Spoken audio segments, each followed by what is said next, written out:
Welcome to the first show of 2024. Tons of news, including the IndyCar gaming rights already on the move and why that deal already might be done. Plus, where's Matt DiBenedetto going to end up in 2024 and what happened in the last couple of weeks in the NASCAR news during the holiday season. Let's break it all down today on Shifting Gears. High, push it, checker flag, hell yeah! What's the caution for? Me? Can they not push it in? Stop anybody. Come on, these guys! Way to go, boys! One hell of a job, man, one hell of a job. Thank you so much. I'm Alan Bailey, and before you break your New Year's resolutions already, make sure that you mash that subscribe button so that you come back for the next video. And you can also go ahead and check out our second gaming and esport channel right here on YouTube, Team Chaos, where we're kicking off a brand new iRacing career mode that's kind of a preview of what's to come with the next NASCAR game. That's happening on the channel right now. You can go ahead and click the link in the description below for that series. Plus, you can log on to arnrace.com for the latest motorsports news. ARN, the Motorsports Authority. Tons of stuff happened over the course of the last couple of weeks, and since it's a Monday, normally here's where Shifting Gears comes out, and it just so happens to be the first day of 2024, so let's go ahead and jump right on into it. A little bit of a shocker in the NASCAR world, the fact that Ty Dillon did not sign with Kaulig Racing to drive the number 16 part-time in 2024, but instead is going full-time truck racing with Ratley War in the number 25 Silverado. Now, actually, I like this idea. You look at Ratley, they fired Matt DiBenedetto because he simply wasn't performing, and I think with a driver like Ty, who has won races in the Truck Series that wasn't essentially gifted to him by a NASCAR call at Talladega, I do think that he can get them back to their winning ways and make this Truck Series team an actual championship contending Truck Series team and not just out in the first round like Matt DiBenedetto. The entire reason Dillon is going back down to the Truck Series is because he wants to be in winning equipment again. He hasn't been in winning equipment arguably for the better part of 6-7 years since he left his grandfather's Xfinity team and went Cup Series racing in a handful of not that great rides, let's just say. But now the question is, what happens to the number 16 Kaulig Racing Cup Series car? We know that AJ Allmendinger is going to be in it for the Daytona 500, and after that, nothing official just yet. We're hearing it depends on sponsors, but we're also hearing that it's going to be a rotation of drivers similar to what we saw a couple of years ago in that number 16 for Kaulig Racing. Hearing that AJ Allmendinger more than likely is going to do all the road courses and he's going to do the super speedways. Smart choice there on Kaulig's part. Hearing that Ty Dillon might still be in the car for a handful of races, but it depends on sponsorship dollars. But other than that, we're hearing it's going to be anywhere from 3 to 5 drivers in that 16 car in 2024. Who do you think is going to end up in the 16 car in 2024? Let us know in the comments down below. Speaking of the Truck Series, we heard a little bit more news with that number 1 Tricon truck. We're hearing that William Salach is going to be running 9 races in 2024 for the team, a couple more than he ran last year, and essentially this number 1 Tricon truck is once again going to be a development truck for Toyota. We also found out over the holidays that the Money Team Racing is back in 2024 for their 3rd season in NASCAR. Only ran 2 races in 2023 at the Daytona 500 and Circuit of the Americas, so very early on we saw this race team in 2024, and it's been pretty much uneventful over there since then. Their goal is to run anywhere from 5 to 8 races in 2024, depending on sponsorship dollars, and they have a very, very, very lofty goal for 2025 of going full-time next season without a charter. Yeah, not sure if anybody can actually do that, but frankly, Floyd Mayweather is one of the richest individuals on the planet, meaning that if anybody can race full-time in NASCAR Cup Series competition without a charter, it's probably Floyd Mayweather. No word on sponsorship dollars, the actual schedule of those 5 to 8 races in 2024, or if Connor Daly's back, or if Kaz Grala is going to jump in the car for a couple of races. We're going to have to wait and see, but we're hearing that the goal is to put Connor Daly in that car, potentially full-time in 2025. But again, it depends on sponsorship dollars, so we're going to have to wait and see.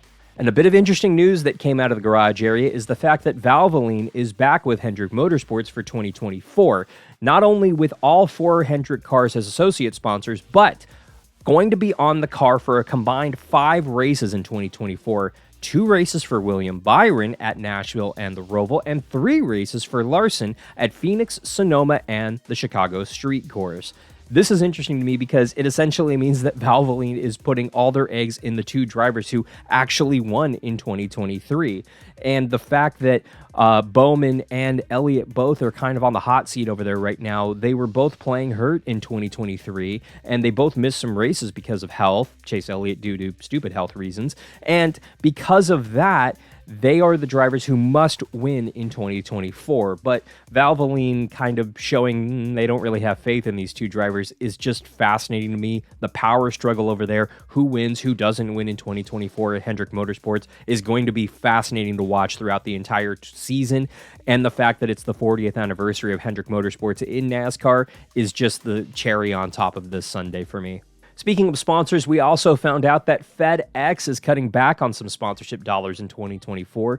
Now, they're going to run roughly the same amount of races that they ran in 2023 with Denny Hamlin. Remember, this is the last sponsor that raced full-time and sponsored a single driver and a single team for a full season, with their last full-time season coming in 2021. And the fact that that has gone away is depressing, frankly. It's a sign of the times in NASCAR, but I also think it's a little bit of a Denny Hamlin problem. FedEx probably could have afforded literally any other driver in the Cup Series, but because Denny Hamlin is, frankly, Denny Hamlin, he's expensive, and FedEx definitely had to cut back, and a lot of people are saying, well, FedEx is just broke. That's their problem. I wonder why they're broke. This guy might have something to do with it. I don't know. Just call me crazy.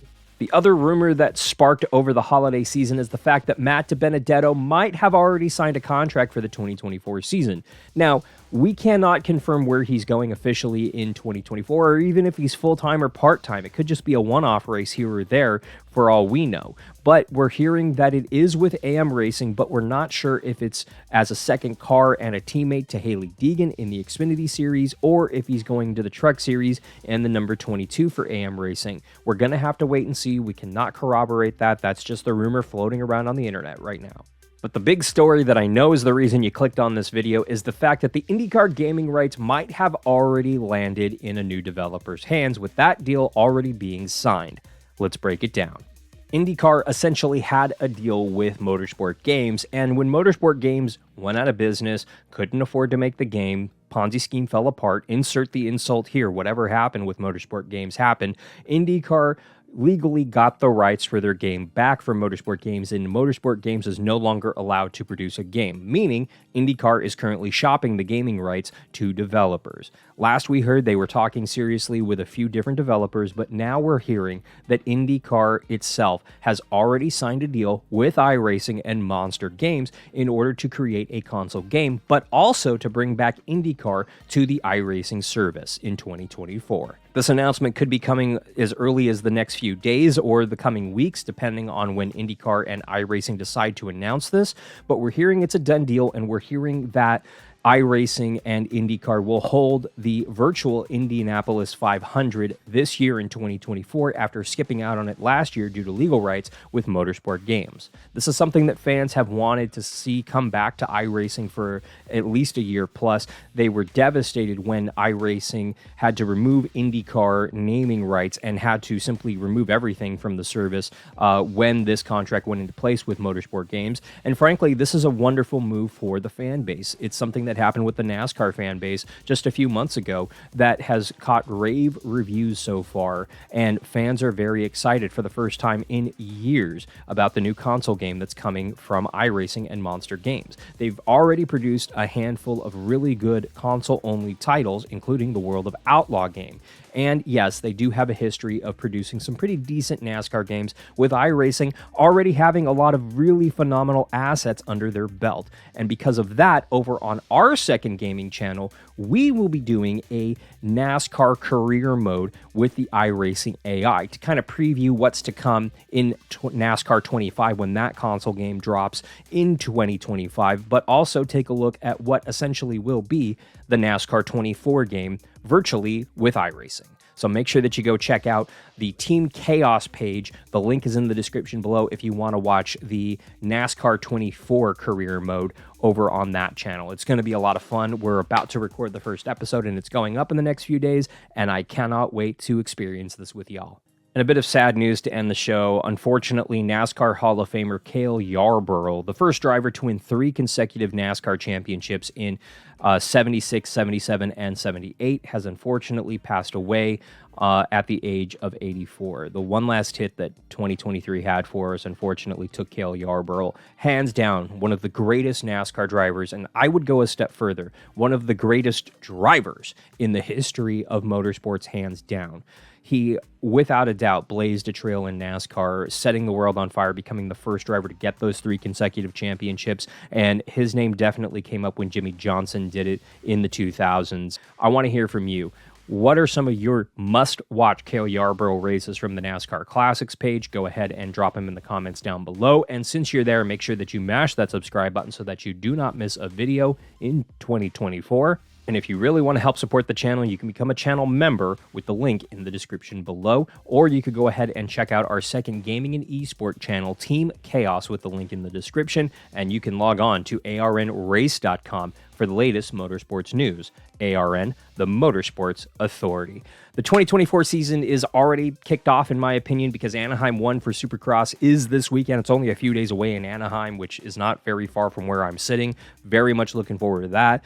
And before you know it, we're going to be in Los Angeles in about a month, give or take, for the LA Clash, and I absolutely cannot wait for that to kick off. Go ahead and let me know in the comments which races are you most looking forward to in 2024. For Shifting Gears, I'm Alan Bailey. We'll see you at the track. Bye, Gearheads.